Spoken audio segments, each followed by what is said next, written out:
Assalamu alaikum wa rahmatullahi ta'ala wa barakatuh. Bismillah ar-Rahman ar-Rahim wa salatu wa salamu ala ashraf al-mursalin. On continue, Inch'Allah, aujourd'hui notre troisième cours de Surat al-Fatiha. Vous savez, Akhawati, cette sourate sublime, cette immense sourate, subhanallah, qu'Allah subhanahu wa ta'ala nous a demandé de la réciter 17 fois par jour. Ibn al-Qayyim nous dit sur cette sourate, elle est nommée l'ouverture du livre, Fatihatul Kitab, la mère du Coran, les 7 répétés qui se répètent, la guérison parfaite, le remède utile, la parfaite ruqya, les clés de la richesse et du succès, celle qui préserve la force, celle qui dissipe l'angoisse, le souci, la peur et la tristesse, pour celui qui en connaît la valeur, lui accorde son droit, l'applique correctement sur sa maladie, sait comment se soigner et se traiter par elle, et connaît le secret pour lequel elle est ainsi. Et celui qui est aidé par le succès et assisté par la lumière de la clairvoyance jusqu'à parvenir au secret de cette sourate, ce qu'elle comprend comme unicité, connaissance de l'essence, des noms, d'attributs et actes, affirmation de la législation, du destin, de la résurrection, spécification de l'unicité de la Seigneurie et de la divinité, perfection de la confiance et de l'attribution à celui qui possède toute chose, toute la louange et tout le bien entre ses mains, et vers qui toute chose revient, l'indigence devant lui dans la demande de la guider, qui est le fondement du succès dans les deux mondes, et la connaissance du lien entre ces significations et le gain des intérêts de deux mondes et le repousse de leurs méfaits. C'est pour ça, Khawati, qu'on continue, Inch'Allah, aujourd'hui, de méditer Surat al-Fatiha. On est arrivé, bi'idhnillah, au 5e verset. Iyyaka na'budu wa iyyaka nasta'in. C'est toi seul que nous adorons, et c'est toi seul dont nous implorons. Akhawati, ce verset contient en lui-même le concept le plus important de l'ensemble du tawhid, l'unicité, c'est-à-dire l'adoration d'un seul créateur, un seul Dieu, un seul Seigneur. Allah subhanahu wa ta'ala, et c'est que le pire des péchés qu'Allah ne pardonne pas, c'est al-shirk, c'est l'association, Allah subhanahu wa ta'ala, et que si une personne meurt avec le shirk, avec l'association, qu'Allah nous préserve, il aurait rien gagné, subhanallah, dans ce bas monde, ni dans l'au-delà. Donc ce verset-là, Khawati, si on médite sur ce verset, nous remarquons que ce verset nous interdit d'adorer d'autres qu'Allah subhanahu wa ta'ala, ni d'implorer secours à autres qu'Allah subhanahu wa ta'ala. C'est le but de notre existence, c'est l'adoration d'Allah subhanahu wa ta'ala. Ce verset, ça explique le total désavou pour Allah, la totale humiliation à Allah, la totale soumission à Allah subhanahu wa ta'ala, le parfait, le puissant, la suprématie à Allah subhanahu wa ta'ala. Ce verset, donc, c'est un médicament pour les cœurs malades du shirk et d'association. Ô toi seul qu'on adore, ô toi seul, iyyaka, toi seul qu'on adore. C'est également un médicament pour les autres maladies du cœur, telles que l'adoration de soi, l'orgueil, l'hypocrisie, l'ostentation et le fait de se vanter. Donc, Akhawati, dans ce verset se trouve le traitement des maladies du cœur, telles que l'adoration de soi, l'orgueil et l'hypocrisie. Comment se fait ce traitement, selon vous, Akhawati? Vous savez très bien, c'est ça, méditer. C'est qu'on doit se poser des questions, se mettre en question pour comprendre le message d'Allah subhanahu wa ta'ala. En fait, Akhawati, le traitement, comment se fait ce traitement? Premièrement, par la sincérité et la loyauté dans notre adoration vers Allah subhanahu wa ta'ala, par le fait de vouer un culte exclusif à Allah subhanahu wa ta'ala. C'est toi et toi seul que nous adorons. C'est Allah le seul qui nous a créés. La science Akhawati d'apprendre les noms et les attributs d'Allah subhanahu wa ta'ala nous aide à adorer et connaître Allah subhanahu wa ta'ala. Deuxièmement, comment se fait ce traitement? Vous savez, Akhawati, ce verset protège la personne de l'adoration de quelqu'un d'autre, hormis Allah subhanahu wa ta'ala. Il éloigne du shirk, l'association. Donc la répétition de ce verset est un rappel à notre âme, à notre nafs, est une incitation à être sincère et de vouer un culte exclusif à Allah subhanahu wa ta'ala et de nous éloigner de l'hypocrisie et de l'ostentation. Aussi, Akhawati, ce verset, c'est un traitement pour te rappeler que c'est toi seul dont nous implorons l'aide. Ya Allah, toi, ô notre Seigneur, ô mon Seigneur. C'est toi seul que nous implorons l'aide. C'est toi seul que nous adorons. Le fait de demander l'aide à Allah subhanahu wa ta'ala minimum 17 fois par jour nous fait sentir notre faiblesse, notre besoin permanent d'Allah subhanahu wa ta'ala et que l'on ne peut réussir tout ce qu'on entreprend qu'avec son aide subhanahu wa ta'ala. Et ceci est le traitement du cœur malade d'orgueil et qui croit posséder un quelconque pouvoir et qui se croit intelligent et ainsi de suite, qu'ils ont ces maux de cœur en fait. La question donc qu'on doit se poser nous-mêmes, est-ce que l'on a enfin pris conscience que sans l'aide d'Allah subhanahu wa ta'ala, nous ne pouvons pas arriver à exaucer nos vœux, ni atteindre le succès, ni le bonheur que nous souhaitons? Méditons. C'est là, Khawati. Le fait de méditer réalise la grandeur d'Allah subhanahu wa ta'ala, la faiblesse de nous autant que serviteurs d'Allah subhanahu wa ta'ala.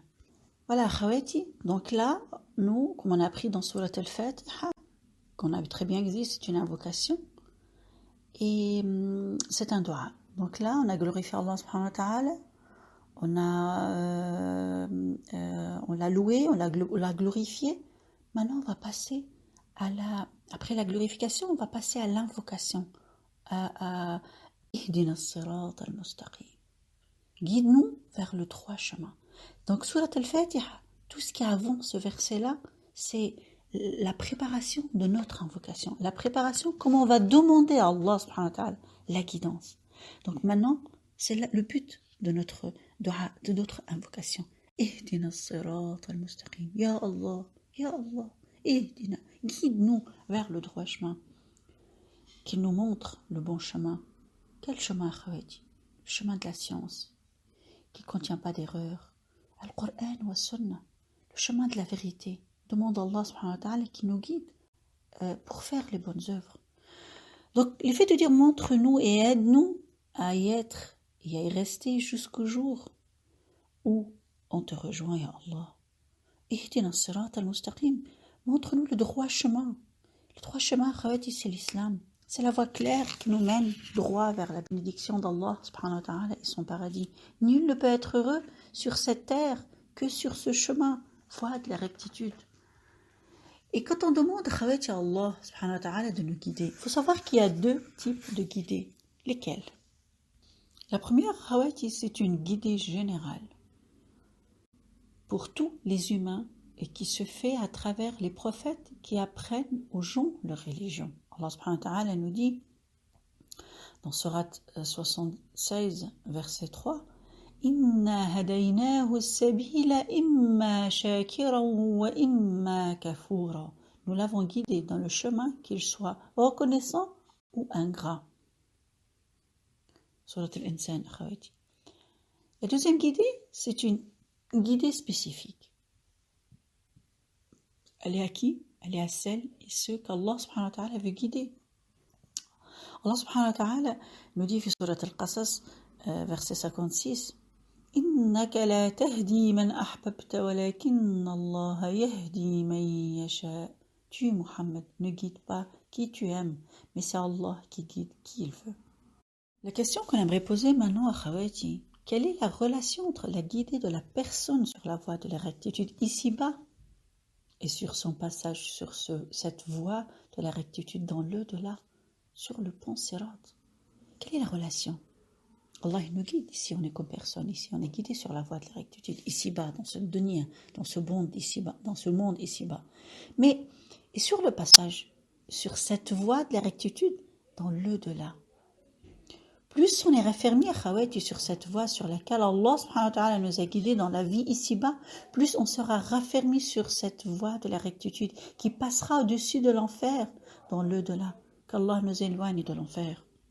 Et vous savez, Khawati, la vitesse à laquelle on évolue sur cette voie dans la vie ici-bas sera la même vitesse à laquelle on traversera cette voie dans l'au-delà. Certains vont la traverser à la vitesse de l'éclair d'autres à la vitesse du vent, d'autres à la vitesse des engins les plus rapides, d'autres qui courent.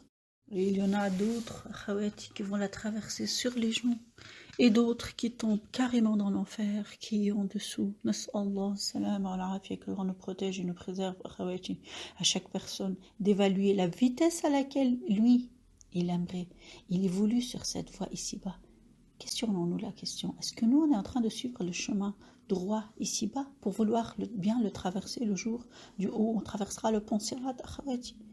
Allah subhanahu wa ta'ala dit وَمَنْ جَاءَ بِالسَّيِّئَةِ فَكُبَّتْ وُجُوهُهُمْ فِي النَّارِ هَلْ تُجْزَوْنَ إِلَّا مَا كُنْتُمْ تَعْمَلُونَ. Et quiconque viendra avec le mal, alors ils seront culbutés le visage dans le feu. N'êtes-vous pas uniquement rétribués selon ce que vous avez, ce que vous œuvrez? Ça c'est dans Surat An-Naml, verset 90. Une autre question, akhawati, Surat Al-Fatiha, elle contient 2 types d'invocations, dua qu'on appelle ça. Lesquelles? Vous savez, la première invocation, c'est l'invocation de l'adoration et de louange à Allah subhanahu wa ta'ala. Alhamdulillahi Rabbil Alamin. La deuxième invocation, c'est une invocation de demande à Allah subhanahu wa ta'ala de nous guider. C'est la meilleure demande et le fait de l'avoir est un grand honneur. Allah subhanahu wa ta'ala nous a appris comment la formuler. Il nous a ordonné de devancer cette demande en le louant. Et donc à chaque fois que l'on veut demander quoi que ce soit à Allah subhanahu wa ta'ala, il serait souhaitable de commencer par lui faire des louanges. Alhamdulillahi Rabbil Alamin. Et aussi de prendre le chemin du prophète sallallahu alayhi wa sallam qui commençait ses invocations avec Alhamdulillahi Rabbil Alamin. Le louange à Allah, il me suffit, il est le seul à éprouver de la compassion à mon égard. C'est lui qui m'a donné l'eau et la nourriture. Louange à Allah qui m'a offert les faveurs en faisant de moi le meilleur des hommes. Je te demande de me protéger du feu. Voilà, c'est ça l'éducation. L'éducation de glorifier Allah et avant de l'invoquer. Et ça, le prophète sallallahu alayhi wa sallam nous a appris comment il faisait des invocations. Alhamdulillah, alladhi akafani wa awani wa at'amani wa saqani wa alladhi manna alayya fa afdal a'udhu bika minan nar. C'est à la fin. Je te demande la protection du feu, de me protéger du feu, après avoir glorifié Allah subhanahu wa ta'ala. Oh louange à toi, Allah, toi tu me suffis. Donc tu vois, vous voyez, compris c'est quoi le but? D'apprendre comment louer Allah subhanahu wa ta'ala et le glorifier avant de demander quoi que ce soit d'Allah, avant de l'invoquer, avant de faire le dua, l'invocation. Dans ce hadith, le prophète sallallahu alayhi wa sallam a commencé par faire les louanges à Allah subhanahu wa ta'ala. Il lui a exprimé sa reconnaissance avant de lui demander de la protection du feu. Maintenant, akhawati, il faut savoir que la guidée d'Allah subhanahu wa ta'ala est un grand bienfait. Est-ce que la personne guidée a un rôle dans cette guidée? Voyons voir, réfléchissons un peu, akhawati. Il faut savoir, akhawati, si tu veux être guidé, il faut faire les causes. Et parmi ces causes-là, il y a le fait de demander à Allah subhanahu wa ta'ala qui te guide. Cette invocation est tellement importante qu'Allah subhanahu wa ta'ala nous a ordonné de la faire minimum 17 fois par jour. Appliquez les commandements d'Allah subhanahu wa ta'ala. Demandons à Allah subhanahu wa ta'ala de te guider. Ihdina as-sirat al-mustaqim. Deuxièmement, la sincérité de l'intention, de le fait de vouloir cette guidée. Être sincère dans tes invocations en demandant cette guidance. L'intention. Allah subhanahu wa ta'ala nous dit وَالَّذِينَ جَاهَدُوا فِينَا لَنَهْدِيَنَّهُمْ سُبُلَنَا وَإِنَّ اللَّهَ لَمَعَ الْمُحْسِنِينَ. Traduction rapprochée, et quant à ceux qui luttent pour notre cause, nous les guiderons certes sur nos sentiers. Allah est en vérité avec les bienfaisants. Donc surat 29 Al-Ankabut, verset 69. Ainsi, akhawati, pour chercher cette guidée, pour qu'Allah, notre rôle, nous, dans cette guidée, c'est que nous, on doit chercher la bonne compagnie et s'éloigner de la mauvaise. Ainsi, on doit chercher à avoir des modèles bienfaisants. Et sur ça, akhawati, sur quelle base, une question qui se pose, c'est sur quelle base se fait le choix des modèles, al-qudwa, surtout chez nos jeunes de nos jours. Vous savez, akhawati, chercher un modèle à suivre est instinctif, c'est inné.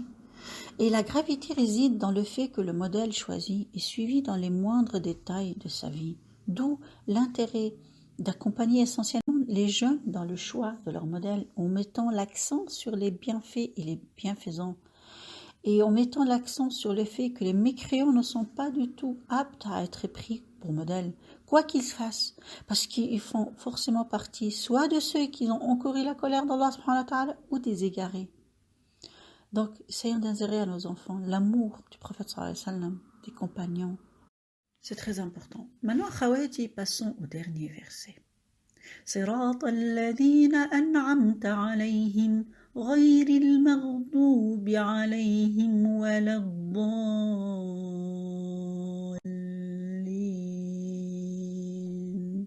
Chemin de ceux que tu as comblés de faveur, non pas de ceux qui ont encouru ta colère, ni des égarés. صراط الذين أنعمت عليهم. Chemin de ceux que tu as comblés de faveur. Ils sont qui? Ils sont les prophètes, les véridiques et les martyrs. Comme le montre le verset de Surat An-Nisa, verset 69, Allah subhanahu wa ta'ala dit وَمَنْ يُطِعِ اللَّهَ وَالرَّسُولُ فَأُولَئِكَ مَعَ الَّذِينَ أَنْعَمَ اللَّهُ عَلَيْهِمْ مِنَ النَّبِيِّينَ وَالصِّدِّيقِينَ وَالشُّهَدَاءِ وَالصَّالِحِينَ. Donc, qui donc, Khawati? Les prophètes, les véridiques, les martyrs et les vertueux. C'est ceux-là qui ont obéi à Allah subhanahu wa ta'ala. Et ceux-là dont Allah il a comblé de bienfaits et de bienfaisance. Ceux-là, ils ont suivi le commandement d'Allah subhanahu wa ta'ala et de son messager. Non pas de ceux qui ont encouru ta colère. Ils sont ceux qui ont eu le savoir, mais ne l'ont pas appliqué, c'est-à-dire les juifs et tous ceux qui le rassemblent. Ils savent le chemin, le droit chemin. Ils savent le haqq wal batil. Ils savent la vérité. Ils savent tout sur Allah subhanahu wa ta'ala. Mais ils ont dit non. Ils savent, ya'lamouna wa la yattabi'oun. Ils savent, mais ils ne suivent pas. Donc ils ont le savoir, mais ils ont refusé de le suivre. Ceux-là, c'est les juifs et tous ceux qui le rassemblent. Après, ni des égarés. Qui sont ces égarés? Ils sont ceux qui ont perdu la connaissance et qui se démènent dans l'errance, sans pouvoir se guider. Ce sont les chrétiens et tous ceux qui le rassemblent. Ceux-là, Khawati, ils sont restés égarés. Ils ignorent, ils savent pas, ils sont ignorants et ils n'ont pas la science. Donc ils sont restés égarés. Il faut savoir, Khawati, que cette invocation, donc toute Surat Al-Fatiha, c'est une invocation. Cette invocation est un traitement des cœurs malades, d'ignorance, de déni et de d'égarement. Et il est aussi une preuve que la meilleure des gratifications est l'islam, puisqu'Allah subhanahu wa ta'ala nous ordonne de faire cette invocation minimum 17 fois par jour. Ce verset est également une preuve de la vertu et de la grandeur des compagnons du prophète sallallahu alayhi wa sallam. Vous savez pourquoi, Khawati? Puisqu'ils étaient les premiers à avoir emprunté ce chemin. Sami'na wa ata'na.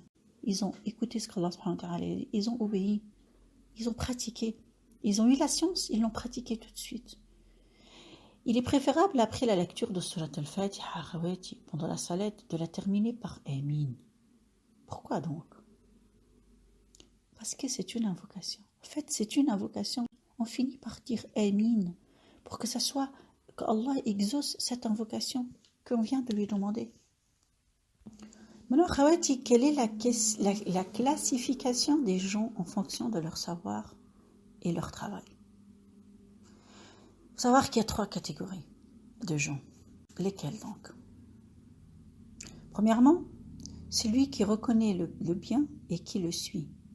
Et celui qui est comblé de bienfaits et qui a réussi à purifier son âme par le savoir et les bonnes actions. Donc celui-là, il a eu le savoir et il a œuvré. Il a fait les actes. Celui-là, c'est alladhina an'amta alayhim. Donc ceux qu'Allah subhanahu wa ta'ala a comblés de faveur. Le deuxième type de gens, catégorie de gens, celui qui reconnaît le bien mais qui suit ses passions. Il est celui qui a encouru la colère d'Allah subhanahu wa ta'ala, al-maghdubi alayhim. Donc ceux-là, ils ont su le ilm, ils ont eu la science, ils ont eu le savoir, mais ils ont pas suivi, ils n'ont pas pratiqué. Ils sont les juifs et tous ceux qui le rassemblent. On finit par le dernier type, c'est celui qui ignore le bien et il est l'égaré. Dal, dalin, khawati. C'est comme les chrétiens et tous ceux qui suivent les chrétiens. Allahumma allimna ma yanfa'na wanfa'na bima 'allamtana wa zidna 'ilma, ya arhamar rahimin. Faites toujours cette invocation, qu'Allah nous guide, qu'Allah nous apprenne la bonne science et qu'Allah qu'on pratique cette science et qu'Allah nous donne encore plus de science. Khawati. Barakallahu fikunna khawati fillah. Maintenant, on arrive à la fin de cette sourate. On va voir les valeurs qu'on a tirées de cette sourate. Parmi les valeurs tirées de cette sourate, akhawati, on a l'attachement à Allah subhanahu wa ta'ala et son invocation. On a la fierté d'adorer Allah subhanahu wa ta'ala, c'est lui le Seigneur des univers. La confiance en Allah subhanahu wa ta'ala, la sincérité, le fait d'être juste, la miséricorde, la patience et l'acceptation de notre destin, le fait de ressentir qu'Allah nous observe, les louanges et les remerciements, le savoir, les bienfaits, le raffermissement, la guidée, la crainte d'Allah subhanahu wa ta'ala, sa demande de secours et son amour, l'importance du modèle dans la construction des croyants et des valeurs, l'union de la Ummah, c'est toi que nous adorons et non pas que j'adore. Ici, na'budu iyyaka na'budu, c'est nous, notre jama'a qu'on appelle ça. Donc nous adorons, pas je adore moi seul. Non, nous, ça prouve que c'est l'union de la Ummah, il est là. Et le fait aussi d'être humble, cette sourate, avons-nous ressentir l'importance de cette sourate? La voyons-vous différemment, akhawati? C'est ça le but de la méditation. Akhawati, sourate al-Fatiha est donc un dialogue entre la personne et son créateur. Est-ce que l'on ressent ces louanges, ces remerciements que nous récitons lors de la prière? Est-ce que l'on ressent les réponses d'Allah subhanahu wa ta'ala? Est-ce que l'on ressent la miséricorde d'Allah subhanahu wa ta'ala? Est-ce que l'on ressent la fierté d'adorer Allah subhanahu wa ta'ala, le Seigneur des univers? Est-ce que l'on ressent notre besoin permanent de l'aide d'Allah subhanahu wa ta'ala, etc., etc. La conclusion de la sira, khawati fillah. Allah subhanahu wa ta'ala a commencé son livre par Bismillah pour nous apprendre à tout de commencer tout ce que l'on entreprend par Bismillah, demandant ainsi son aide. Allah subhanahu wa ta'ala s'est fait des louanges à lui-même et a ordonné à ses serviteurs de lui en faire. La certitude de la royauté totale d'Allah subhanahu wa ta'ala le jour de la rétribution et qu'il va nous juger sur nos actes. La certitude qu'il y a un jugement avec récompense au châtiment. La foi et le fait de vouer un culte exclusif à Allah subhanahu wa ta'ala, et c'est à lui et à lui seul à qui il faut demander secours. Que toutes les créatures ont besoin d'Allah subhanahu wa ta'ala dans tous leurs besoins de la vie ici-bas comme dans l'au-delà. L'adoration d'Allah subhanahu wa ta'ala et sa demande de secours est la raison du bonheur éternel et qui nous sauve de tout mal. Surat al-Fatiha khawati nous éduque et nous apprend comment invoquer Allah subhanahu wa ta'ala en commençant par les louanges. Surat al-Fatiha, elle te montre la vraie guidée et celle d'Allah subhanahu wa ta'ala. La reconnaissance des bienfaits d'Allah subhanahu wa ta'ala. La division des gens en trois catégories. Ceux qui sont comblés de bienfaits. Ceux qui ont encouru la colère d'Allah subhanahu wa ta'ala et les égarés. L'importance du bon choix, du modèle à suivre. Et les causes de la déviance de la voie, de la rectitude. Et soit l'ignorance, soit le fait de s'accrocher à ces fausses croyances. هذا والله أعلم حبيباتي في الله. سبحانك اللهم وبحمدك أشهد أن لا إله إلا أنت أستغفرك وأتوب إليك. Qu'Allah vous récompense, vous donne la guidance et nous donne à nous toutes, akhawati, la guidance et l'apprentissage du ilm. Salam alaikum wa rahmatullahi wa barakatuh.